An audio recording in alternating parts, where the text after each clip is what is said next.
Желащите да покажат умения в съботния ден не липсваха. Въпреки проливните дъждове в продължение на седмица, много пилоти и зрители демонстрираха упоритост и бяха още в ранните часове на писта Дракон. Денят стартира както винаги с брифинг за всички пилоти и веднага след това сесиите при Time Attack.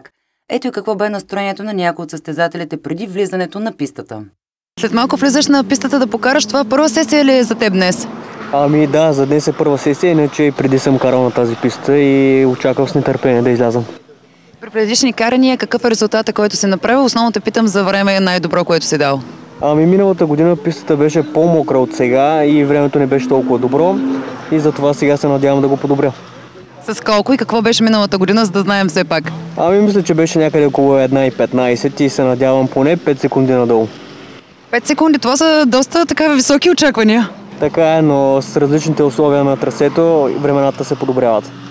Дано тогава днес времето да не се развали, за да можеш да направиш това, което искаш. Кажи ми няколко думи за самия автомобил, с който ще те видим след малко. Да, ами това е 335i, 306 коня в оригинален вид, задно предаване, типично BMW. Не липсваха и дебютанти, които с радост посрещаха първите си стъпки в такива състезания. Теб също след секунди ще се видим на пистата. Какво обаче е настроението, какви са очакванията? Много положително, за първи път сме на пистата и колата е чисто нова, така че искаме да видим какво може. Чакай сега да те попитам, за първи път с този автомобил ще си на пистата или като цяло за първи път на писта? По принцип и с този автомобил, освен това, така че да. Някакви притеснения тогава като първо излизане? Не, надявам се да стане много забавно. Аз си го пожелавам най-искрено. Кажи няколко думи тогава и за самия автомобил. Ами това е Mustang GT 5 литра 2017 година. Взе го преди няма месец и тепърва ще се опознаваме. Така че доста колата, нали, американска, доста е хубава. 400 коня. Така че се надявам да даде някакви прилични времена. В неделя организаторите решиха деня да не бъде състезателен, а основно забавление и шоу за публиката. Събитието мина под надслов «Уикенда на емките». Чрез томбола бяха избрани няколко човека, които получиха за награда възможност да се возят в BMW M-ка и да направят няколко обиколки. След това всички модели M излязоха на пистата и направиха почетна обиколка за радост на зрителите. Въпреки дъжда, който започна в следобедните часове, се проведоха и драг сесии за всички, които искаха да приемат предизвикателството да карат на права отсечка. Не бе важно класирането, затова и не се обръщаше много внимание на това. Емоциите и празничната атмосфера бяха водещото. Ето и какво бе настроението на някои от участниците. Пусна ли се на драга? Пуснах се, да. Какво се случи при теб? Не можах много да тръгна, защото съм назадно срещу Хикс 5 ли беше, който е 4x4. Останах отзад.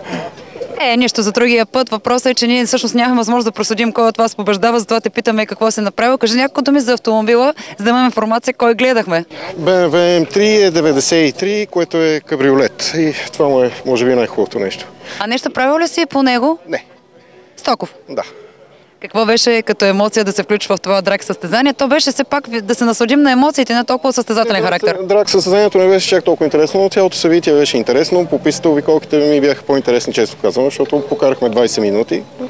Драга, то е 400 метра, не е чак толкова интересно. Дори втора позиция за пилотите не бе разочароваща. Голямата посещаемост на събитието ги караше да се чувстват отлично. Доколкото разбрах, се пуснахте на драг. Какво направихте по време на представянето? Ами не успяхме да се представя по най-добрия начин, но опонента беше много силен и много по-мощна, с много по-мощна кола. Значи сте останали на втора позиция след него? Да, за съжаление на второ място. Това е общо взето. Аз не смятам, че това, което наблюдавахме, тези драг съревнования бяха със състезателен характер, повече бяха като че ли удоволствие, забавление за публиката, която е многобройна днес. Това е точно така и съм абсолютно съгласен с вас, тъй като фъна в цялата фъна на адреналина, всички, които ни обединяват това нещо, прекарането на тия автомобили, мисля, че много добре показа, че наистина забавлението беше на първо място. Това е най-важното и набързо, защото виждам, че трябва да напущаме пистата. Няколко думи за автомобила.